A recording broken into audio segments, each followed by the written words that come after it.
So as we jump into our accelerated 1-1 notes, I'd first like everyone to turn to page 5, and I want to look at the review what you know vocabulary. And you can see it here on my page. And I think it's important that we go through these vocabulary words. There are 6 of them, and I'm going to go through them with you. If you want to pause the video, see if you can fill them in yourself and then check your answers, that'd be great. Let's look at number 1 where it says the blank explains why A times B is equal to B times A. And A plus B is equal to B plus A. And what this means is that if I have 2 times 3, I'm going to get the exact same answer as if I do 3 times 2. The order when you multiply and add does not matter. And this property is what we call the commutative property.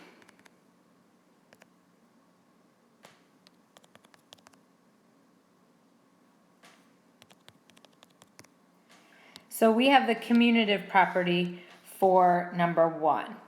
Let's look at number 2. The blank of -6 is 6 because it is 6 units from 0 on the number line. And this one is a very important one we're going to look at today, and this is the absolute value. So the absolute value of -6 is 6. The number 5/3 is a blank because 5 and 3 are integers and 3 cannot be equal to 1. This one is probably one maybe you have never heard of before, so I'm going to skip it and come back and let's see if we can do process of elimination to figure this one out. We have commutative property, we have absolute value. The others I believe you have probably heard of. Number 4, the set of blank consists of counting numbers, their opposites, and 0. This is integers, and we actually had that in our last lesson. Our very first lesson. The sum of, and we have a parentheses or grouping symbol, A plus B plus C, is equal to the sum of A plus our grouping symbol, B plus C, as explained by, it is also a property, and this property is what we call the associative property, meaning when you add or when you multiply there, it doesn't matter where you put the grouping symbols if the entire problem is addition or the entire problem is multiplication. So this is associative property.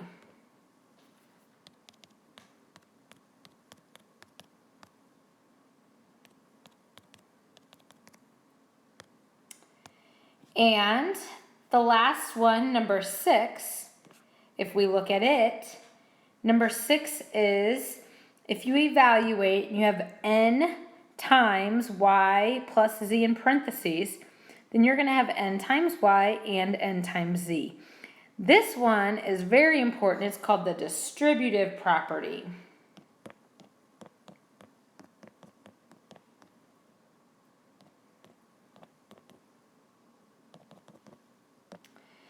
So if we go back to process of elimination again, and we know we've used distributive property, and we've used integers, and we've used associative property, we have one word left that is going to explain, and it's actually the definition for this word. It says the number 5/3. It is a rational number, and I'll tell you that the definition of a rational number is any number that can be written as a fraction. So make sure you get that vocab down in your book, and let's go ahead now and look at our lesson. I'm going to jump right into our notes, and our notes for today are talking about how we relate integers and their opposites. So let's first go ahead and talk about what an opposite is. And we know, we've talked about in our last video, the opposite of up is down, the opposite of left is right, and I think many of us know the opposite of addition is subtraction. So our opposites here, if we had the number, let's just say the number 5, my opposite of 5 would be -5. And what if we had a fraction and we had the number 1/2? Well, the opposite of 1/2 would be negative 1/2. So we know that opposites, okay, we're going to learn something else new in just a second. But our opposites are always going to equal something, and that is super important. So let's go back really quick and talk about and write down our definition of absolute value, which is one of the vocab words that we just looked at. Okay, and so we know that the absolute value of -6 is 6. But why is that? Because it is 6 units from 0.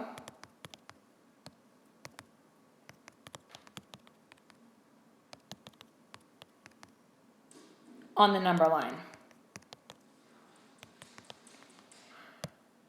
So when we talk about absolute value, we're talking about our distance from 0.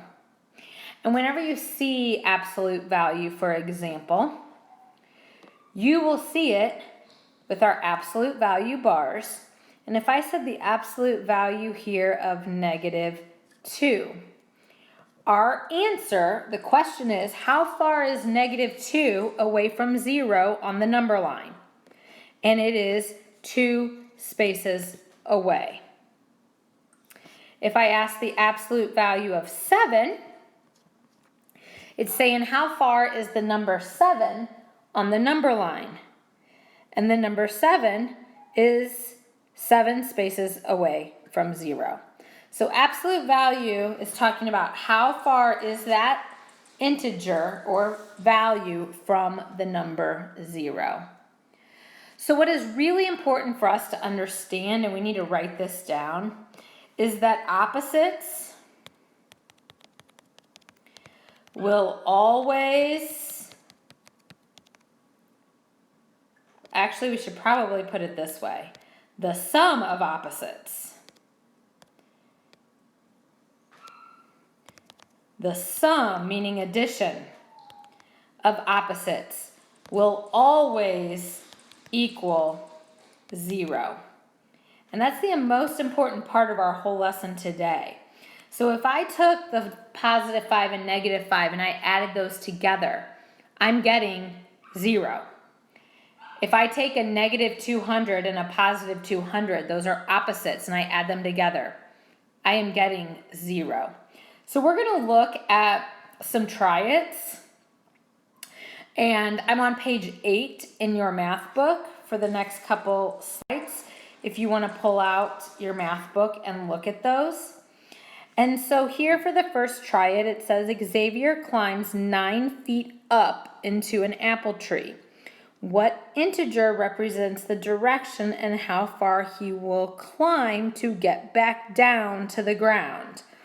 So it says that he went up 9 feet. So we went up, that's going to be a +9. But what integer could we use to represent if he was going to go back down to the ground?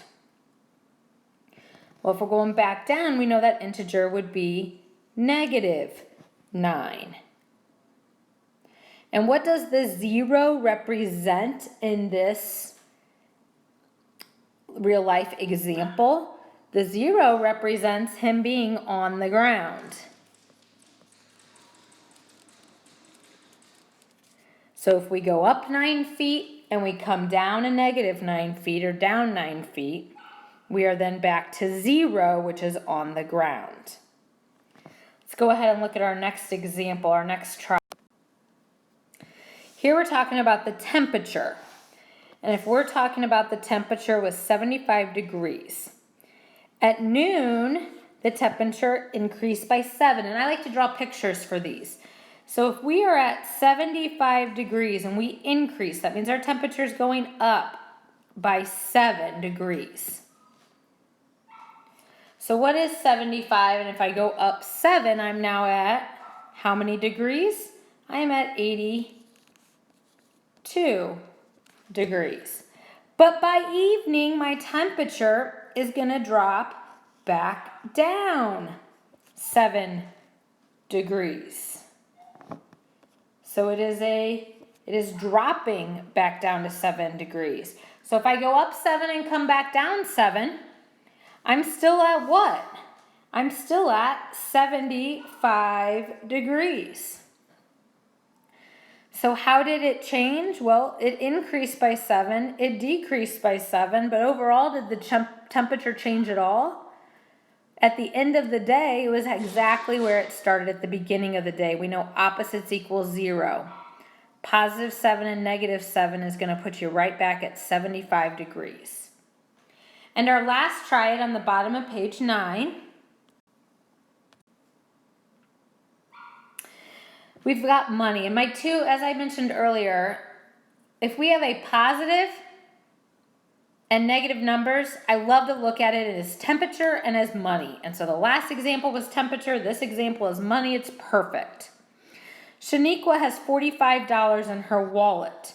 She spends 4 on snacks and 8 on a movie ticket. What integer represents the change in the amount of money in her wallet? How much money does she have left? Well, we know we start with 45. And if she spends money, we know that her money is not going up, it's going down. The value is getting smaller because she's spending it. So she's going to have less than 45 left in her account. And so we know that she's going to go down by 4 for the snacks, $4, and down by $8 more for the movie ticket. So how much is she going down total? If we start at 45, the question there says, what integer represents the change? Well, the change here would be a negative 12. She's going down, or she is spending $12. But the next question says, how much money does she have left? So 45, and if I take away the $4 and then take away $8 more, she has $33 left.